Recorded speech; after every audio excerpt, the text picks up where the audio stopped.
Coming up on tonight's edition of News Center. South Korea ups military readiness after starting anti-Pyongyang loudspeaker broadcast at the border, as North Korea has a history of lashing out at the speakers. This day being their leader Kim Jong-un's birthday gives the regime all the more reason to be extra aggressive. While it would be easy to assume the Korean Industrial Complex in Kaesong would be shut down due to the escalating tension in the peninsula, this is something Seoul would like to avoid. For now, it's business as usual, with safety the utmost priority. So far, software mogul turned celebrity politician An Cheol-soo's decision to start a new party is looking like a sound choice. Within days, it is easily becoming a force to match the party he gave up on. News Center begins now.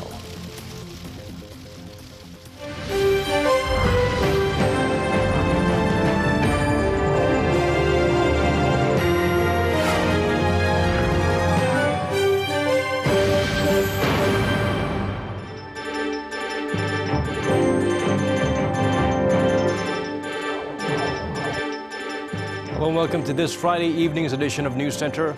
I'm Daniel Choi. Seoul's latest countermeasure following Pyongyang's fourth nuclear test earlier this week, South Korean military has resumed anti-North Korea loudspeaker broadcasts at the inter-Korean border starting at noon. Today just so happens to be the North Korean leader's birthday as well. The South Korean military has raised its readiness to its highest level as the North has a history of lashing out against the speakers. Our Kim Hyun-bin joins us from the Ministry of National Defense in Seoul. Hyun-bin, after a few months of relative calm on the Korean peninsula, tension quickly heated up. That's right, Daniel. South Korean troops along the border are in the highest state of alert to respond swiftly and strongly if North Korea retaliates against loudspeakers. Now let's see what the Defense Ministry has to say.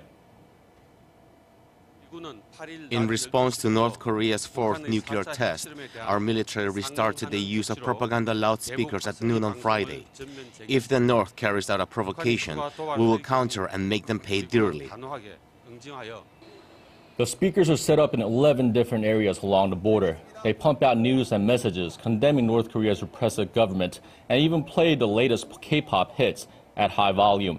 Now, speakers will be turned on irregularly in various parts of the border at different points during the day and night. Now, officials here tell me that the military has deployed additional surveillance assets as well as extra firepower to the border. They also told me that there have been signs of extra surveillance and military movements north of the border. Seemingly, North Korea has set up its own loudspeakers on the border to cancel out the propaganda messages from the south to prevent them from being heard. Now, if Pyongyang tries to attack, now South Korea says it will fire back with 4 times the force, which it is entitled to do under Article 51 of the UN Charter. Well, Hyun-bin, we hope North Korea doesn't do anything that rash, but South Korea knows full well how much Pyongyang loathes these loudspeaker broadcasts. That's right. The South used these giant loudspeakers pretty recently in August of last year. Now, Seoul turned them on in a retaliatory measure after two South Korean soldiers got injured by landmines planted by North Korea in the demilitarized zone. Now, at the time, the broadcast caused tensions to flare up badly, with Pyongyang giving Seoul 48 hours to switch them off or face strong military action. But talks at the border village of Panmunjom eventually calmed the situation, with the two sides reaching a landmark deal with South Korea, agreeing to stop the broadcast unless an abnormal situation occurred in the north. Now, Seoul quite clearly sees the nuclear test as a good enough reason to fire these speakers back up. Now, North Korea has repeatedly called for the end of the broadcast, viewing them as an insult to its dignity. Now, Pyongyang is also concerned that an influx of outside information could pose a threat to its young leader. And some experts are concerned North Korea could lash out today, especially as today is Kim Jong-un's birthday. Now, meanwhile, South Korea's Defense Minister Han Min-gu spoke with his Japanese counterpart, Jen Nakatani, on the phone a few minutes ago and talked about issues regarding North Korea's fourth nuclear test. But details on the conversations are yet to be confirmed. Back to you. All right, thank you for that. As our Hyun-bin reported, following North Korea's announcement of having tested a hydrogen bomb early this week, South Korea restarted broadcasting propaganda messages over loudspeakers at the inter-Korean border at noon on Friday. The measure is resumed in less than half a year after it was last suspended following the August 25th agreement last year. With public opinion in favor and some against this measure, we take a deep look at the reason of reactivating the broadcast as well as their possible implications. That's our news feature tonight with Lee Ji-won. Starting Friday noon, South Korea's loudspeaker propaganda broadcasts resumed in 11 locations along the border. This comes in response to North Korea's alleged hydrogen bomb test on Wednesday, and the countermeasure has triggered diverse opinions from the public. I agree with the government's decision. We must firmly respond to any possible preemptive strike from North Korea. I actually think the response was a bit late. We should have done it right away. I agree with the loudspeaker propaganda broadcasts. North Korea broke the agreement first, so it is only right for us to retaliate. I don't think it's a good idea. I think this will only provoke North Korea to threaten the safety of South Koreans. Also, instead of working together with the US and Japan, I think we should wait and see how the situation develops. The loudspeaker propaganda broadcast first started in 1962 as a response to the North's use of loudspeakers to propagandize its regime. The two sides continued blasting their speakers for the next 10 years until the joint communique of July 4 was signed in 1972. But in less than a decade, the broadcast resumed again when the North restarted its broadcast in 1980. The two Koreas reached then an agreement in 2004, halting all broadcasting from both sides. But in August of 2015, Seoul resumed loudspeaker broadcasts for the first time in 11 years as a retaliation to North Korea's DMZ landmine blast. Yet again, the broadcast stopped after 15 days with the inter-Korean agreement of August 25th. Pyongyang's alleged H-bomb test early this week was deemed an unusual event, prompting Seoul to resume its loudspeaker broadcast. North Korea's nuclear test clearly violates UN Security Council resolutions and the August 25th Inter-Korean Agreement. Thus, the South Korean government decided to resume loudspeaker propaganda broadcast starting at noon Friday, January 8th. But there are other understandings of the unusual events. In my opinion, if we classify nuclear tests and firing of missiles as unusual events, there will never be peace on the Korean peninsula, and we can never have inter-Korean talks. North Korea has always been extremely sensitive to South Korea's loudspeaker propaganda broadcast. South Korea's loudspeakers can be heard 24 kilometers away at night and 10 kilometers away during the day. This means that not only the frontline soldiers can hear them, but also local residents living near the demilitarized zone. The broadcasts include, among others, internal news on North Korea that are not easily accessible in the North, news around the world, and content depicting the economic advantages that South Korea has over North Korea.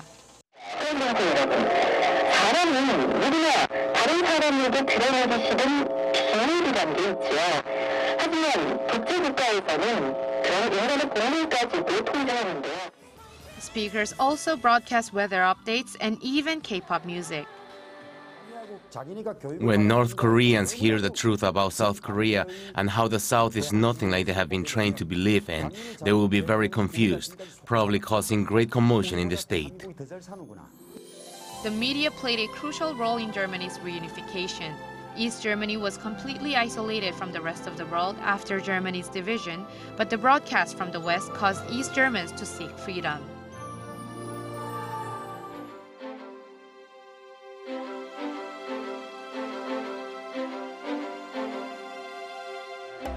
As powerful as loudspeaker propaganda broadcasts can be, they are also dangerous.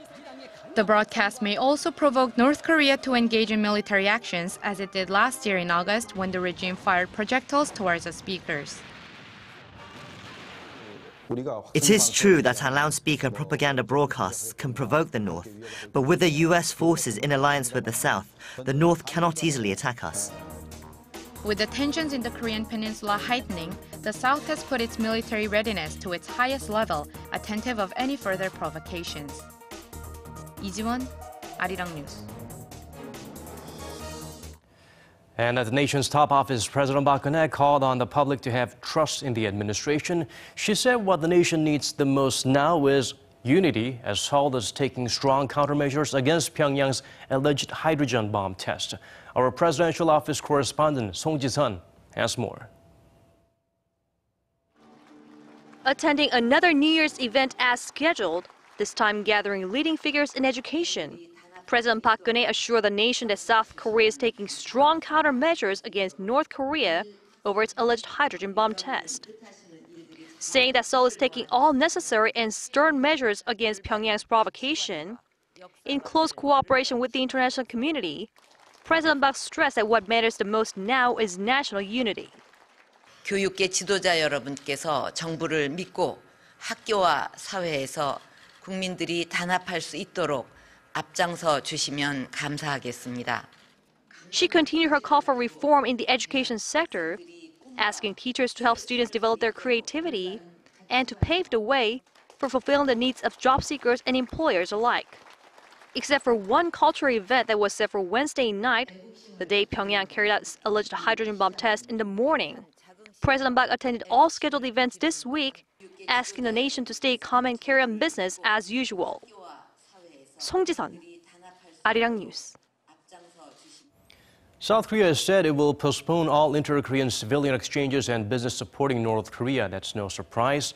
However, Seoul is taking a prudent approach to dealing with issues regarding the inter-Korean Kaesong Industrial Complex, the last remaining symbol of economic cooperation between the two Koreas. For the full story, we turn to our Connie Kim.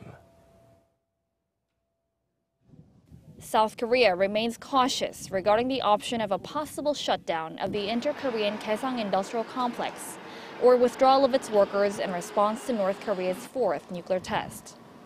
Seoul's Unification Ministry said Friday it's monitoring the situation in Pyongyang and will take measures accordingly with the safety of its citizens the utmost priority. The government will take necessary steps to ensure the safety of South Koreans who move in and out of the complex. Operations at the joint complex remain unaffected following North Korea's claim of a successful hydrogen bomb test. But as a follow-up measure on Thursday, entry was limited to South Korean businessmen and those directly involved in the operations. Ministry officials say the number of people coming in and out of the industrial park will be around 800, about 100 less than before the partial restrictions were imposed. Kaesong Industrial Complex has been the only remaining symbol of inter-Korean economic cooperation, even after North Korea carried out its first nuclear test in 2006, torpedoed the South Korean warship Cheonan, and bombarded South Korea's Yeonpyeong-do Island. When the joint complex shut down following Pyongyang's third nuclear test, South Korean companies operating in the park reportedly suffered losses of some 1 trillion Korean won, or roughly $834 million. While Seoul's Unification Ministry remains cautious regarding operations at the Kaesong Industrial Complex, South Korean companies in the park are reportedly concerned of another possible shutdown. Connie Kim, Arirang News. With North Korea's fourth nuclear test receiving condemnation from the international community and even its closest ally, big brother China, questions are arising whether Beijing's North Korea policies may change into a stricter direction. Kwon So-hwa brings us this report. As China is North Korea's closest and most important ally, both diplomatically and economically, the international community is urging Beijing to put more pressure on the communist state. That's also been implied by the United States when Secretary of State John Kerry spoke with Chinese Foreign Minister Wang Yi over the phone Thursday. Apart from agreeing on very close cooperation and discussing ways to deal with North Korea's nuke test, Kerry told Wang that China's North Korea strategy was unsuccessful. Now, China had a particular approach that it wanted to make, and we agreed and respected to give them space to be able to implement that. But today in my conversation with the Chinese, I made it very clear that has not worked, and we cannot continue business as usual. China's foreign ministry expressed its discontent towards Kerry's statement. Foreign ministry spokesperson Hwa Chuning said it's not China that initiated Pyongyang's nuclear test, adding that Beijing is not key to solving that issue. Experts say while the U.S. has been using the carrot and stick approach towards North Korea, China was more about communication and compromise. In the past, China tended to defend North Korea more, but under the Xi Jinping leadership, the Pyongyang-Beijing relationship hasn't been as strong. I think this time China will be more active in participating in sanctions against the North. And that applies to China's stance regarding the United Nations Security Council's decision to adopt a new and stronger resolution on Pyongyang, which, according to the expert, could happen as early as next week. Kwon So-ah, Arirang News. Seoul's Nuclear Safety and Security Commission announced 0.3 millibecquerel of xenon-133 was detected in South Korea's atmosphere. But this amount is within normal range of a regular day in the south, so it is still too soon to determine if it's from materials released during North Korea's recent nuclear tests. Xenon-133 is a radioactive gas particle that is a byproduct of uranium or plutonium nuclear fission, alongside krypton that can be picked up by monitoring stations after a nuclear device detonates and the substance is carried by the wind. Seoul's Nuclear Safety and Security Commission has launched an emergency operation team with the Korea Meteorological Administration and the Korea Institute of Nuclear Safety to try and detect evidence of that claimed hydrogen bomb test with 2 xenon detection devices and 134 automatic radiation monitoring systems across the country. Prior to this report, the South Korean Meteorological Administration did announce on Wednesday that North Korea's nuclear test is unlikely to contaminate South Korea with radioactive waste, considering the wind velocity and direction.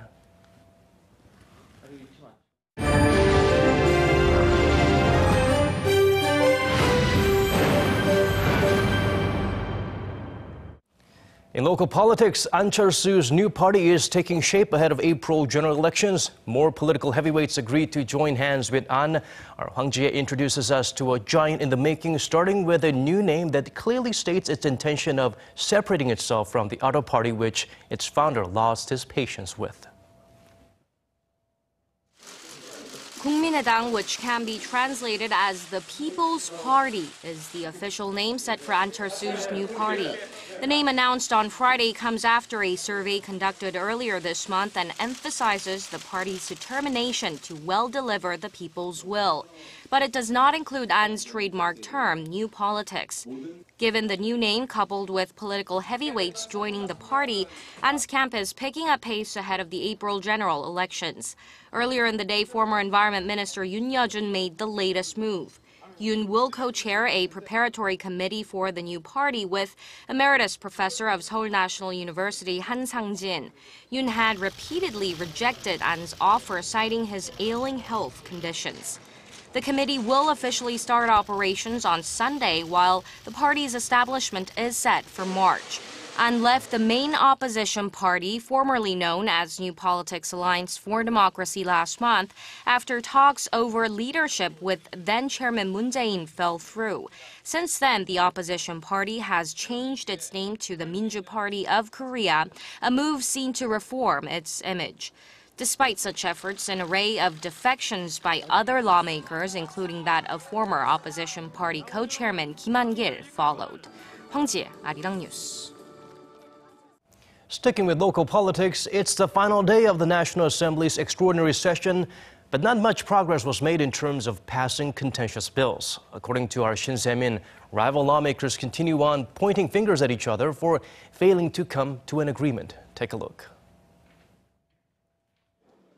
The National Assembly held a plenary session Friday with some 50 non-contentious bills, including a resolution denouncing North Korea's 4th nuclear test adopted by the Parliamentary Committee just a day ago.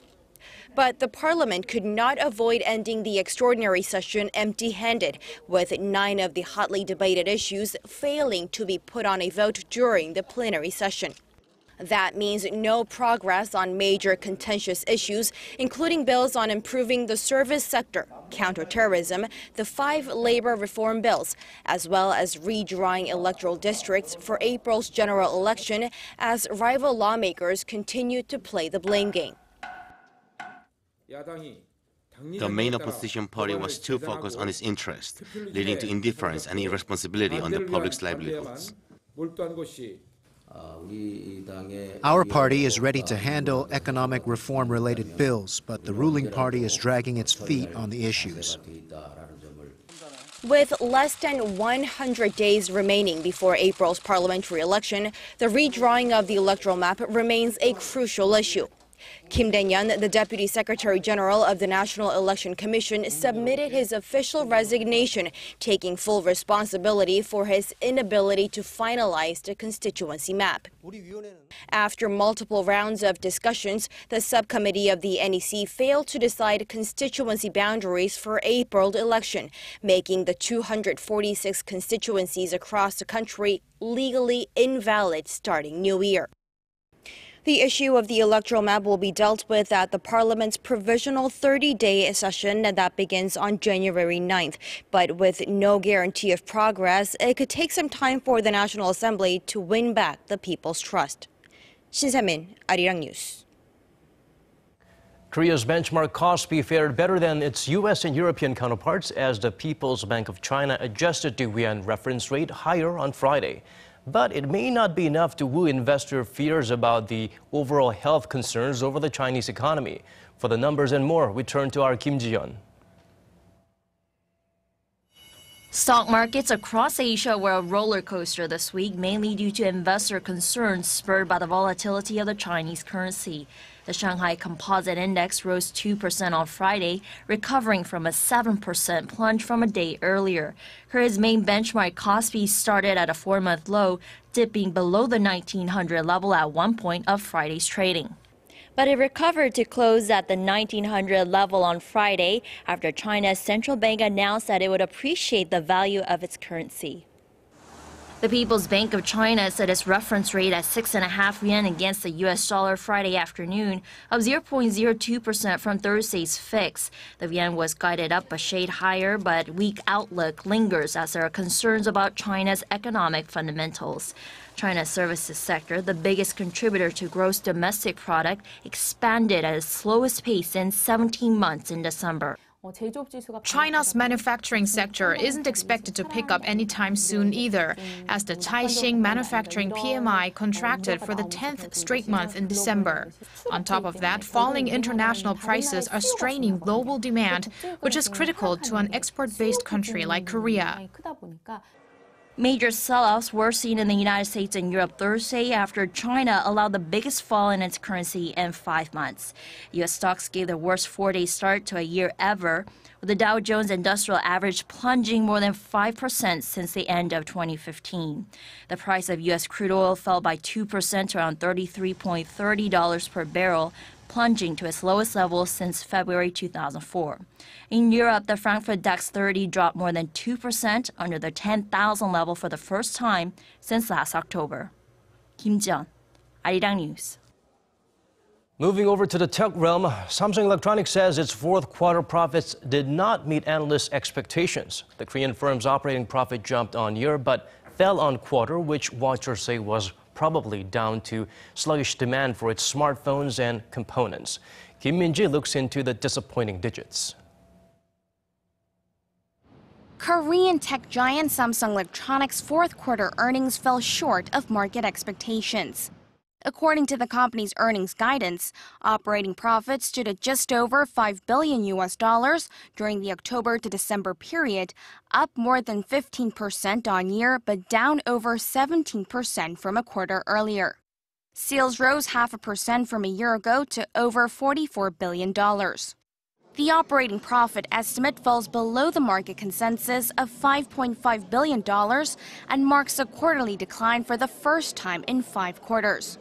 Sales also failed to meet analyst expectations of $44.5 billion. Analysts attribute the slowdown in earnings to weakening chip and smartphone sales, Samsung's 2 biggest moneymakers. Due to saturation in the smartphone market, the main pillar has been the components business. Although there's usually a drop in seasonal demand in the fourth quarter, the decline was bigger than expected. This was due to slowing PC and smartphone sectors. Looking at the year as a whole, operating profit jumped more than 5% to $22 billion, while sales fell almost 3% to nearly $170 billion. Analysts aren't too optimistic about Samsung's performance in the first quarter of this year either. They say earnings will likely decline further due to falling seasonal demand for components. The release of the new Galaxy S7 may provide a much-needed boost, but only time will tell. Kim Min-ji, Arirang News. Now for some encouraging news for Korea. The New York Times has compiled its annual list of the top 52 destinations to visit in 2016, and Korea's venue for the 2018 Winter Olympics is included. Pyeongchang placed 35th on the list, and the New York Times advised visiting the city's sky slopes before the Olympics hits in 2018. The destination is described as having well-groomed runs, friendly service, and comfortable slope-side rooms. Among the several ski resorts in the area, Yongpyeong is also recommended as one of the best. Mexico City claimed the top spot this year. Previous winners have included Milan, Cape Town, and Rio. Seoul made last year's list, ranking 33rd.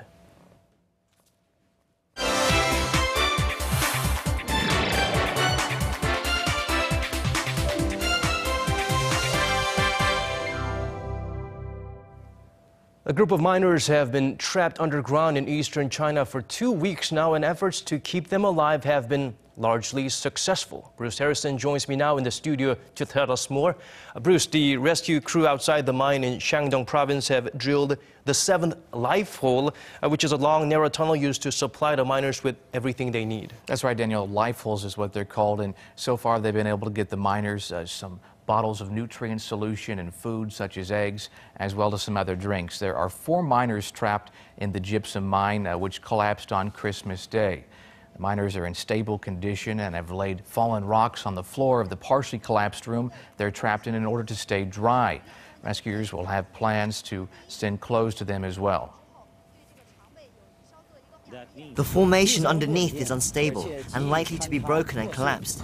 This brings great difficulties to the drilling and rescue operation. At least 1 miner was killed in the collapse and 13 others are missing. Around a dozen others managed to escape the mine as it fell apart. Rescue crews are currently drilling holes large enough to bring the 4 in contact to the surface. In 2010, 33 Chilean miners were trapped underground for 67 days. Their story of survival, also through the use of life holes, became famous, and the group landed book deals and film deals. The governor of California has declared a state of emergency as methane gas spews from an energy facility nearby Los Angeles. Apparently, thousands of tons of the greenhouse gas have been released over the past 2 months. Since the leak's discovery in October, hundreds of residents have complained of headaches and nausea, and thousands have evacuated. It's just life in hell. I don't know what's going to happen day to day. I don't know if I can work. I don't know if I can breathe. When I feel sick, am I getting a cold or am I like dying from this crap? It's anxiety and apprehension all day long. A spokesperson for Southern California Gas Company, which owns the facility, says the effects are not from methane gas, which is non-toxic. The ill effects, he said, are actually caused by the odorant added to the gas so it can be detected during a leak. The company said it expects to stop the leak between late February to late March. Well, Bruce, our next story is a very fascinating one for those who used to be fans of the Jetsons, maybe? Perhaps, yeah, techies. Right. Google talked about self-driving cars, and now another company has come up with drones that actually carries you around places. Exactly. A Chinese tech company, Ehang, it's unveiled the world's first autonomous passenger drone at the Consumer Electronics Show in Las Vegas. It can hold up to 1 passenger at a time, and it's completely autonomous. It relies on sensors and computers to navigate from takeoff to landing. So people who are sitting in there is not going to be a pilot. You don't need to go to, you don't need to get a license in the future. You're just a passenger. You go into there, you sit in there, and enjoy the flight. So far, Ehang says the drone's able to travel about 23 minutes at a cruising speed of just over 100 kilometers an hour. You know, this is moving too fast, Bruce, just too fast. I mean, we had flying cars, and now we're suddenly having automatic drones that actually carries you places. Sure, and you don't have to control it at all. I mean, apparently the only thing you can adjust is takeoff, landing, and air conditioning. But let me warn you, Daniel, don't get too excited. They're not cheap. Right now, expected maybe $200,000, $300,000 US if they get clearance from a lot of regulators in the industry. Well, as it is with any tech devices, you'll have to sit down and wait it out until the fad dies down and the prices go down with it as well. Exactly. Well, Bruce, thank you so much for those stories today. All right, my pleasure.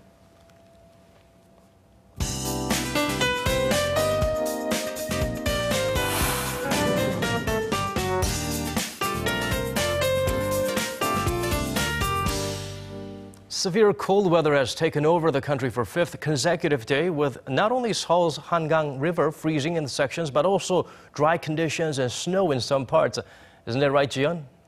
Hello, Daniel. Yes, it's been really cold, and it was another very cold Friday.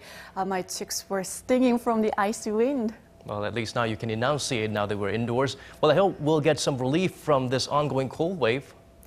Well, tomorrow will be as cold as today, with a low of -7 degrees Celsius and the high of 1 degree. But thankfully on Sunday, we can look forward to have a brief warm-up with a low of -2 and the high of 2 here in Seoul. And it seems like this upcoming weekend will be a bright one under a good amount of sunshine. But that's not going to last long, because you need to bundle up again for next week as well, because the mercury will plunge to almost -10 degrees Celsius once again, and the highs will hardly make it to above freezing mark. So be sure to bundle up once again. And a lot of people are getting sick these days, so be sure to take good care of yourself by drinking plenty of water and dressing warmly. And talking about the weather alert, cold wave advisory and dry weather alert remains in place for most parts of Gangwon-do and Gyeonggi-do provinces. So for those of you heading to ski resort this weekend to the Gangwon-do provinces, you will want to be aware of cold and dry conditions. On that note, let's move on to tomorrow's temperature readings.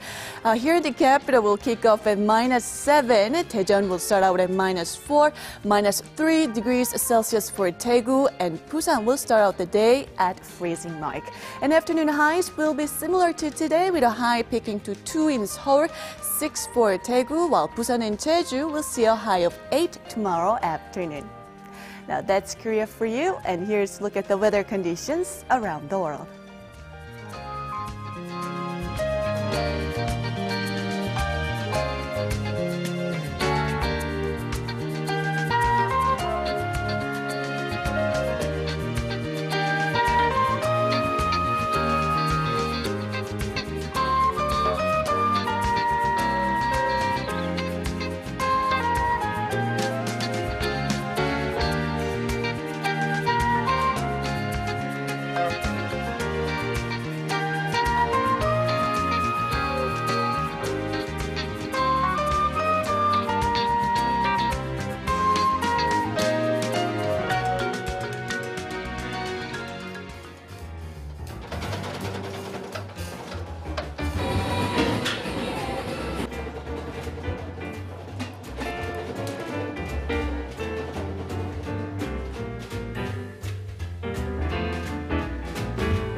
And on that mouth-watering note, we come to the end of our newscast. Moon Geon-young will be joining us again, returning for News Center on Monday. This has been Daniel Che, wishing you an incredible weekend.